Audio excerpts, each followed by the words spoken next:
YouTube and Instagram open பண்ணாலே நெறைய influencer வந்து ஸ்கின் கேர் அண்ட் ஹேர் கேர பத்தி தான் நெறைய ப்ரமோட் பண்ணாங்க பிராண்ட்ஸ் பத்தி. அதில ஒண்ணு வாங்கி நானும் ட்ரை பண்ணேன். ஆனா நல்லா இருந்த ஹேர கெடுத்துக்கிட்டது தான் மிச்சம் ஆச்சு. அத ரிவர்ஸ் பண்றதுக்காக நான் ஹோம்மேடா ஃபாலோ பண்ண ஒரு 5 டிப்ஸ் தான் உங்க கூட ஷேர் பண்ணிக்க போறேன். Welcome to my channel. Tip number 1 daily morning and night வந்து 1 டூ 2 மினிட்ஸ் வந்து இந்த மாரி ஹுட் அண்ட் கோம்ப்ல நல்லா இந்த மாரி சீவிடுவேன் மேலருந்து கீழ வரையும்.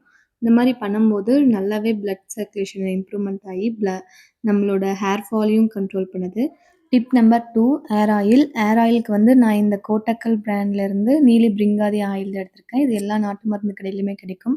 ரொம்பவே சூப்பரான ஒரு ஹேர் ஆயில்னு நான் சொல்வேன். இது வந்து என்னோட டேண்ட்ரஃப்பையும் கண்ட்ரோல் பண்ணுச்சு. அதோட வந்து நம்ம நார்மல் கோக்னட் ஆயில் வச்சா கூட ஒரு மாரி பிசு பிசுன்னு எண்ணெய் வழியிற மாரி இருக்கும். ஆனா இது வந்து நைட்டு வச்சு இந்த மாரி மசாஜ் பண்ணி விட்டுட்டு, காலைல எழுந்து பார்க்கும்போது ஹேர் வந்து ரொம்ப சில்கி அண்ட் ஸ்மூத்தா இருக்கிற மாரி எனக்கு ஒரு ஃபீல் ஆச்சு. கொஞ்சம் வந்து ஹேர் வந்து அந்த அளவுக்கு வலியிற மாரி இல்ல. ரொம்பவே நல்லாயிருக்கு அந்த hair oil. Tip number 3 daily காலைல எழுந்திச்சோனே வெந்தய வாட்டர் குடிச்சிட்டு வந்தேன். நைட்டே சோக் பண்ணி வச்சுட்டு ஒரு ஸ்பூன் வெந்தயத்த காலைல அந்த கிளாஸோட வெந்தயத்தையும் நான் சேர்த்து குடிச்சிட்டு இருந்தேன். இது நம்ம பாடி ஹீட்ட கண்ட்ரோல் பண்ணி ஹேர் குரோத்துக்கு நல்லாவே ஹெல்ப் பண்ணும்.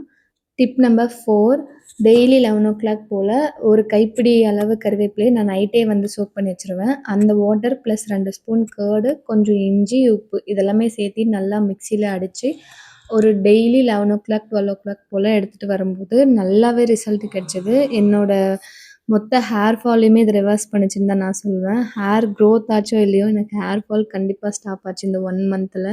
கண்டிப்பா இது எல்லாத்தையுமே டெய்லி ஃபாலோ பண்ணாலே போதும். நம்மளோட ஸ்கின்னும், ஹேரும் அவ்வளோ ஹெல்த்தியா இருக்கும். டிப் நம்பர் 5 டெய்லி நம்ம சாதம் வடிக்கிற கஞ்சி இருக்குல்ல அதுதான்.